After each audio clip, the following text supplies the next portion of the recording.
Hey, welcome to the CMO Whisper Show. I'm your host, Steve Olensky.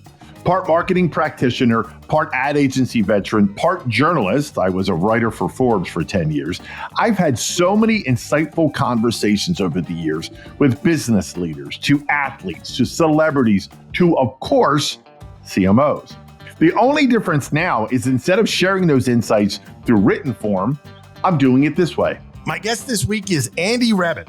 Andy joined Cava as Chief Experience Officer in 2023.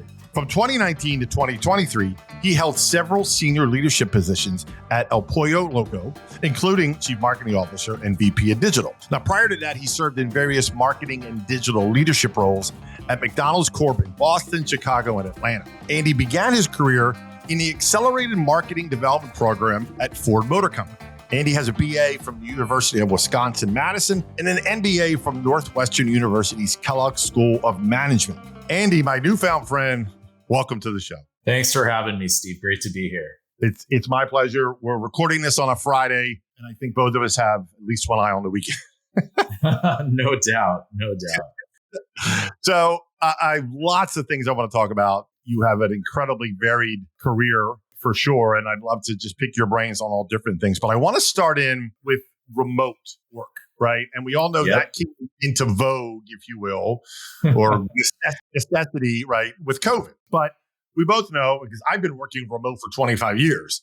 So this was nothing new for me when COVID hit. But I think COVID kind of exacerbated or maybe put it more in the spotlight, right, of the remote workplace and the good, bad, and different that goes with that. So I want to start. I know you have some really strong thoughts on the world of remote working. Yeah, look, it's pretty interesting because our team at Cava is spread out all across the country. I personally go to our headquarters in DC probably every 3 or 4 weeks. But the unique thing about Cava is we're in 25 states, including the District of Columbia. And we have restaurants everywhere. And so I have the opportunity to spend time with my team in whatever geography that they live in. We often build connection and collaboration through some of our weekly connects, whether it be brand campaigns, market tests, et cetera. And I also have a regular experience team-wide meeting, which includes in-person offsites. I do still, I grew up going into work in person every single day. That's when I started my career. And I still feel to this day that in-person connection, nothing can replace that. It's one of the best ways to learn. I encourage my team as they have those in-person connection opportunities to be intentional, to meet with people across the organization, especially if they're interested in a different type of function within the organization, or if they could see themselves doing a cross-functional assignment. One of the other great things about Cava too is it's hybrid. So there's opportunities to attend at our headquarters in DC. But most importantly, I just think it's important for my team to feel seen, heard, and known in a remote environment. Yeah, I know people can't see me, but I'm nodding my head like a bobblehead right now because I could not agree more. I too came up in the cubicle world, right? Mm-hmm. Of being in person. And yeah, that of course had its downsides. But on the plus side is the people and the interaction and just that engagement and the classic water cooler conversations, right? That for sure. As much as we try virtually, it's just not the same. Yeah, it's definitely not the same. But it really gives you an opportunity, if you want to be intentional with your time, to reach out to someone, ask them to spend some time on Zoom and just get to know people better, because that would be something else that if you don't have the opportunity to meet in person, it's a great opportunity to say, hey, I'd like to get to know you better through, I guess, the Zoom lens. Right. Something video. Yes. Yeah. Because Lord knows we get enough emails and audio phone calls. It helps to see the person. For sure. Yeah. For sure. I know another thing that you're very passionate about, and another thing you and I have in common, is mentorship. Yes. And I am a massive believer in mentoring others. Talk about mentorship and why it's so important.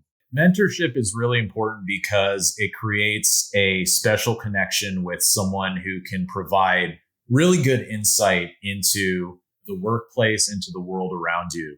I had a lot of people very early on in my career who took some chances on me. I was kind of one of those people who really wanted to spend the time to learn from those who, really made a difference, really made an impact in the culture of organizations, or made an impact in the bottom line of organizations. And I've really tried, as I have grown up in my career, to spend time giving back as much as I possibly can because there were so many who gave to me so early on in my career. So I just have to give a shout out to a few, Neil Golden, Julia Vanderplug, Musa Tariq, a lot of people who kind of took some chances on me, and I'm so grateful for them doing that for me so early on. And again, I think you learn a lot from mentees too. I really enjoy the opportunity because sometimes you can get a sense of some things that keep them up at night, which are equally keeping your own team up at night. So I'm a big believer in mentorship. I'm so glad you brought up the other side of this, meaning when I mentor someone, I mean, I always tell my mentees, I do not know everything. No one knows everything. And sure. I want to learn from you as much as you learn from me. For sure. I always also find that sometimes they're on the precipice of culture a little bit better than I am. And so there's times where if it's my team or we just haven't seen something yet, I always get some good nuggets in that arena. So I really enjoy those sessions. It's a great point because, as I always say, we can't see and read everything. For sure. Right. And that's why we rely on others. So I love that. And the last thing I'll say is, and I always use this line as much as I can. It's a Steve Jobs quote. You might have heard of it. I think it's Steve Jobs when he said, I don't ever want to be the smartest person in the room. Right. Of course, if you ask my kids, I'm never the smartest person. That's great. But you know what I mean? I will never stop learning. Never stop learning. I agree. I think there's always something that can be learned. You mentioned earlier on that I had the opportunity to attend Kellogg School of Management for my MBA. I feel like I'm always learning from my fellow classmates. We have a WhatsApp channel. We're regularly sharing insights with one another. And I regularly go back to Kellogg to audit classes when I have the opportunity. I'm a big believer of that. And I encourage my teams to do the same. Awesome. I love that. I'm going to get into some Cava specifics in a second, but I have to acknowledge what I very lovingly refer to as the elephant in the room for every single human on the planet. But it's even more spotlighted for us in the marketing, creative branding world, and that's AI. And sometimes, lately, Andy, when I've had guests on, I almost do a word association with people, and I go, AI. What comes to mind? When you hear AI, what's the first thing that comes to mind? I would say complicated.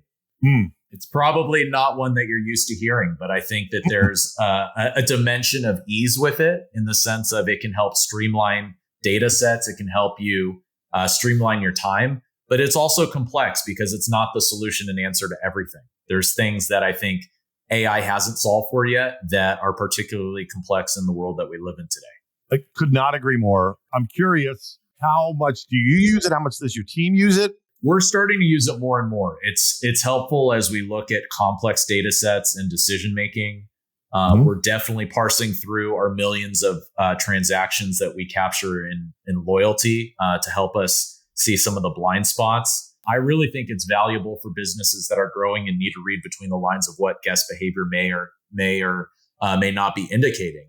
I think you also can look at just some of the ways that we're looking at AI through some of our tests. We have a connected kitchen initiative here at Cava where we're really trying to use some of the data-driven Gen AI tech to really drive quality and consistency, increase order accuracy, and really boost that speed of service. So there's a number of different ways we're using it at Cava. Also with labor deployment, we're testing a number of different initiatives that incorporate some element of AI. So we're at the very early stages, but know it'll be beneficial as we continue to grow and scale. Yeah, I think, I talk to leaders all the time, and there's a consensus. I either get one or two schools. I get one, they're in the deep end, they're learning how to swim, but they're swimming, or they're not even dipping their toe in the kiddie pool. And to me, the latter is more dangerous. Yeah. I think you need to be doing something, trying something, testing something, because your competitors surely are. Yes, I would just say that don't dip your toe in the deep end right away. Definitely try to explore,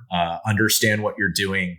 It's not just I can push the button and AI starts working for the organization. Right. You need to make sure that you have the data architecture. You got to make sure you have parameters, but there's a lot to do. There's a lot to do in order to make it work. Like I think a lot of people intend how they want it to work. Oh, that's a really good point. Kind of like blinders on. In a way. Yes. It's interesting. And I'll just drop it in ChatGPT and all my problems will be Yeah. Right. Maybe someday, but not someday. Yeah. So let's get into some Cava specific stuff. I'm really interested. So I want to start with, how did Cava evolve, right, beyond this fast casual Mediterranean to really define a category that's become synonymous with this whole, culinary experience? Thank you. Well, first and foremost, it's really about storytelling. Our founder's story, hospitality, and really our company mission of bringing heart, health, and humanity to food, which really drives everything we do and how we talk with guests. I think the brand is seen as authentic. It drives trust, consideration, and trial. And we really aim to capture the raw authenticity of organic content in our partnerships and paid media. We forged some partnerships with Emma Chamberlain. Don't know if you know that name, but that came through an organic post. We saw spicy hummus in her fridge. And then we've also done a partnership with Wishbone Kitchen. Part of what is really unique about Cava is we are a category defining brand. So we're educating consumers on what it means to be Mediterranean ingredients. So you think about tzatziki, feta, falafel. Mediterranean isn't necessarily second nature to a lot of consumers like Mexican food is. Mexican food in the United States has been around a little bit longer. There's definitely been a little bit larger of a competitive subset, and things like burrito, taco, quesadilla, salsa, guacamole are a little bit more commonplace in culinary lingo. So we're really focused on what we're doing and carving our own lane. The storytelling, right? I mean, I know I'm preaching to the choir, but it's such I don't want to say overlooked, but, in a way it's simplistic, right? How do you do it? You tell the story. For sure. But it's the story, but you got to do it in a way that's consistent and authentic because, customers will call, BS if it's in a way that is not tried and true to your brand. Great point. Take a holistic step back. Advice to any brands who are trying to establish their own category like Cava did. What advice? It's tough. It's tough. I think, you obviously want to lead with customer insights. You want to make sure that you do it in a way that makes sense to your customers. You got to understand different taste palettes, making sure that, it's consistent, affordable, and scaling. Scaling is probably the most difficult part. I think a lot of restaurant brands fail because they're not able to create that consistent product, either from a brand or from a food actual product capacity across the United States or across the world. That's probably the most challenging aspect of making a brand travel to a different geography is very, very difficult. So you have to make sure that the brand, people understand it, and also that the product keeps its consistency. Interesting. Yeah.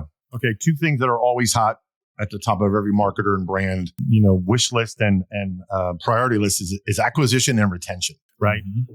I'm really curious. How does the brand balance the paid acquisition with nurturing, all these loyal customers? Yeah, look, we've been very fortunate. Very early on, we made large investments in our digital ecosystem. And, to date, we have 65% of our transactions, which occur in restaurant, and 35% is that of digital. And, we care about our conversion rates, SEO in particular, but our focus again is on hospitality. How can we use tech to really deliver personalized hospitality, especially as we scale? And, you talked a little bit about just digital advertising, and, digital is core to the way that we think about the business. And we really built our scalable foundation very early on with in-restaurant pickup.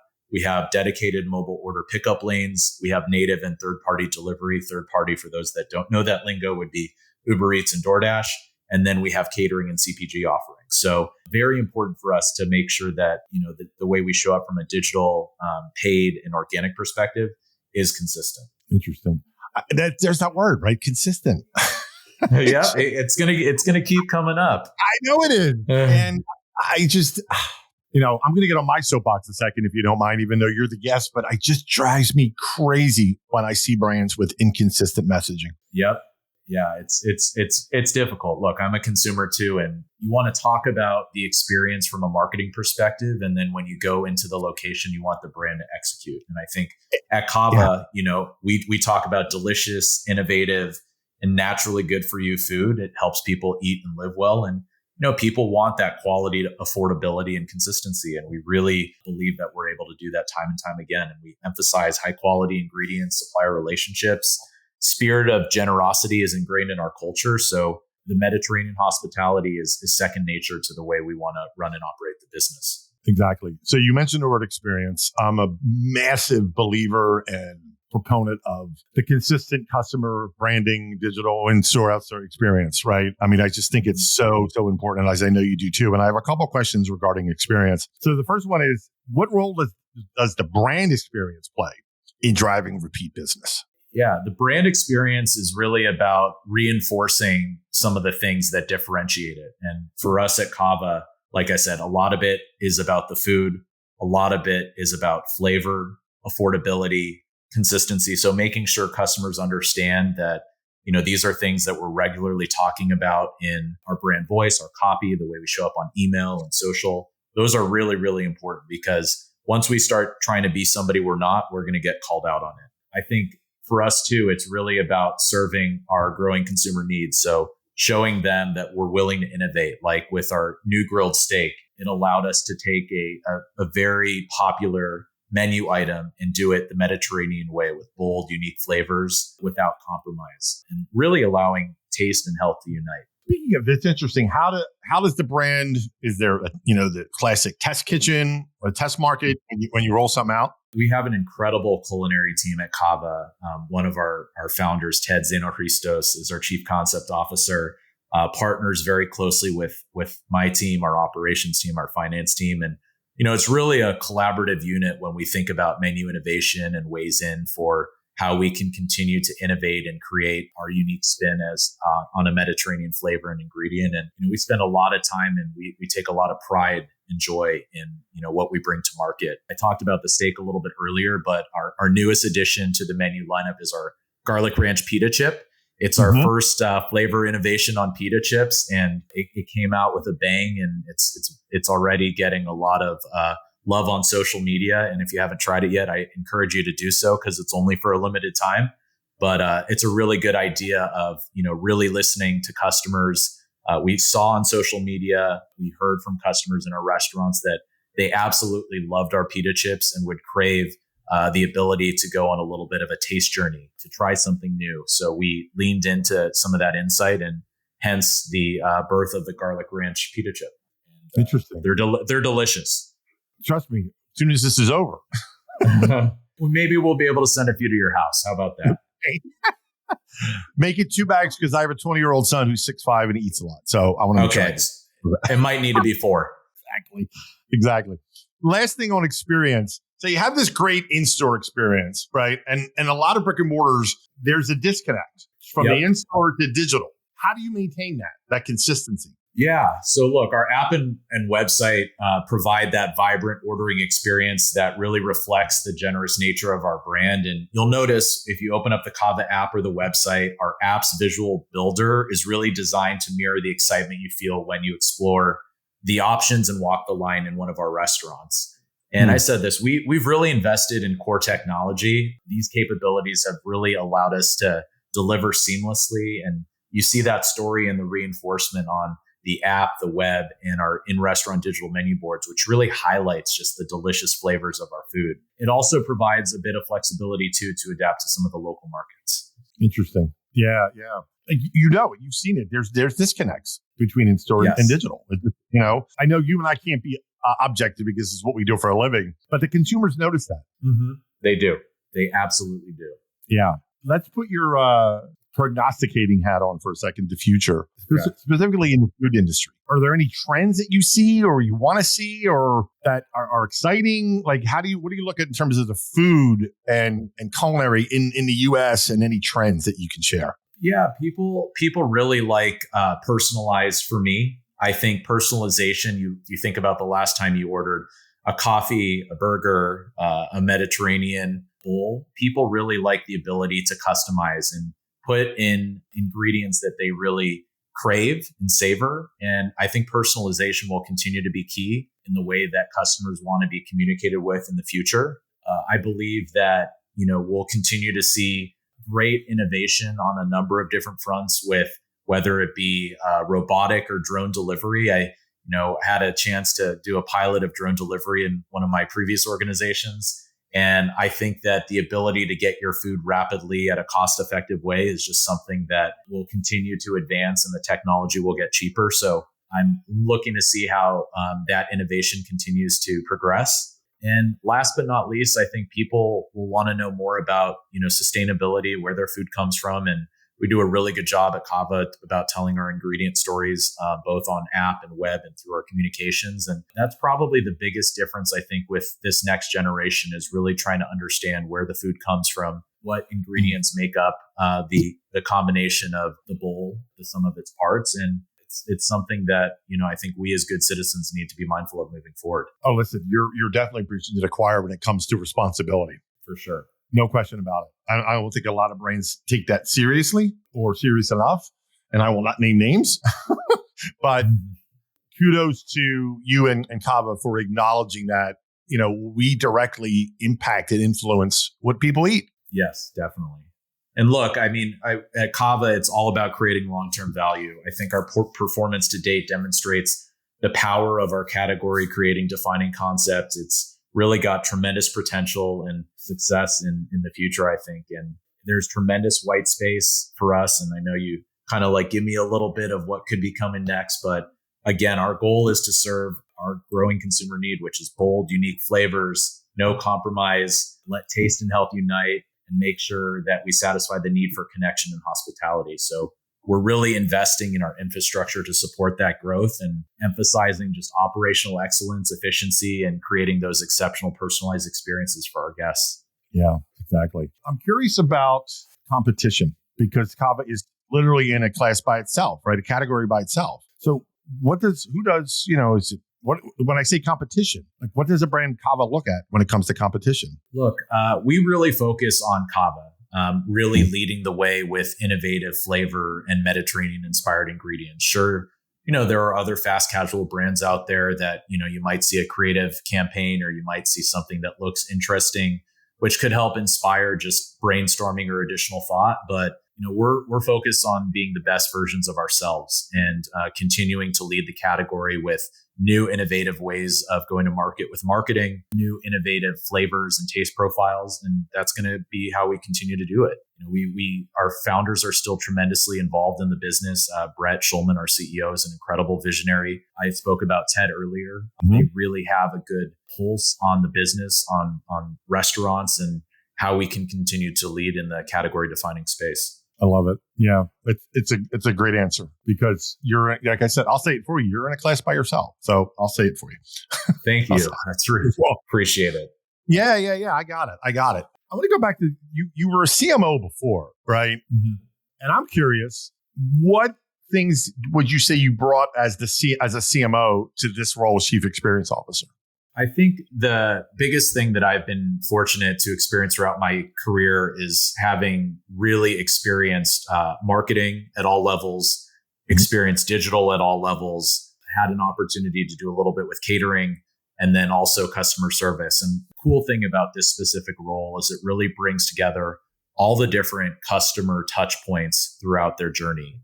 And so by being a Chief Experience Officer, we're focusing on the end-to-end journey that our customers experience on a regular basis, whether it be the first time they see the brand through an advertisement, when they come to our restaurants and eat the food, whether they order it on delivery, whether they want to share their love for the brand on social media. There's so many different touch points that marketers need to be mindful of in the world today.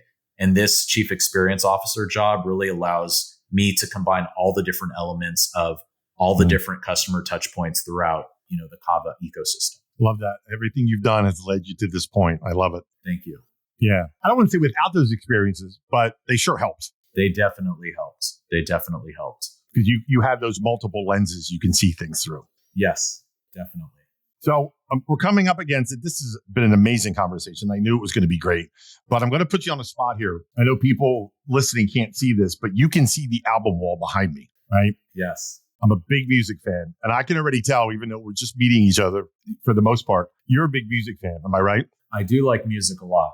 Yeah. Music's a big part of my life, and I'm very eclectic in my tastes, as you can probably get a sense of from the different people on the album behind me, from Motown to Bruce Springsteen to Frank Sinatra, which I don't think you can see. But my question is, and I love to ask this question to people, is there a song, Andy, or a group or a concert or something musical related that had a bigger impact on you? Or if you hear a song, you're just flipping channels, or you're, a lyric. Yeah. It's something that just has a little more meaning for you, and for whatever reason. Wow. There's a couple that come to mind. The first one is kind of like my go-to song. It's by a DJ named Zed. The song is called Clarity. It's one of the songs I listen to when I'm trying to get pumped up and motivated before kind of a big meeting or big presentation. I really like it. I like the beat. I like the energy. I can talk way earlier back, maybe Miley Cyrus, The Climb, when I thought about some of the trials and tribulations of career and how you think about some, moving 6 times in 11 years. I kind of reflect on that a little bit. And I like Coldplay. I like Oasis. I really like a lot of different music. So I'm kind of all over the place. Welcome to the club. It's hard to define just one. That's why, when I'm either working out or I'm putting together a presentation, I have, my AirPods in and I'm listening to Spotify to help motivate. That's why you have playlists. Yes, exactly.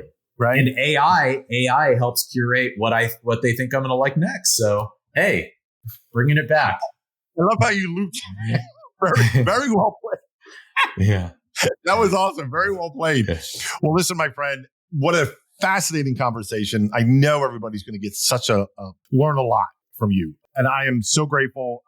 I already am envisioning a part 2 because you're a fascinating guy. Thank you. I really appreciate it. Thank you. Thank you again. And thank you for having me. Thank you for having Cava be a part of this podcast. We're honored. And for those who haven't had an opportunity to try Cava yet, like I said, we're 340 plus restaurants, 25 states, including the District of Columbia, cava.com. Check out our Cava app and really appreciate you checking us out. Thank you, my friend. Thank you. Well, that wraps up another episode of the CMO Whisperer Show. I hope you shared this episode with your friends. And if you have not already, please subscribe to be kept up to date on all the latest episodes. And if you're so inclined, leave me a review on your favorite podcast platform. Thank you.